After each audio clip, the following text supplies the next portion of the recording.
Binagsakan ng barbell at pinagsasaksak pa. Yan po sinapit ng isang lalaking nagtatrabaho sa poultry farm sa Cebu. Ang suspect sa krimen, katrabaho ng biktima.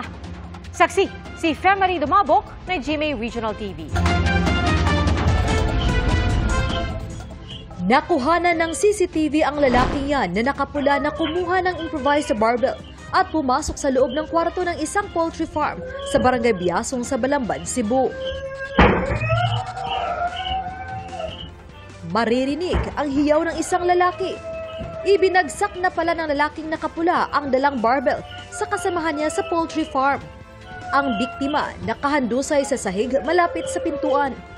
Sunod na nakita ang muling paglabas ng suspect at may kinuha bago bumalik sa loob ng kwarto.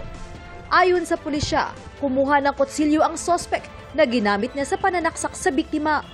Matapos isagawa ang krimen, umalis na lang ang suspect palabas ng compound na tila walang anumang nangyari. Ayon sa pulisya, personal na alitan ang tinutukang motibo sa krimen. Kamakailan lang daw nagsuntukan ang biktima at suspect. Actually, nung hindi pa nangyari ang insidente, meron na silang personal grudges, no?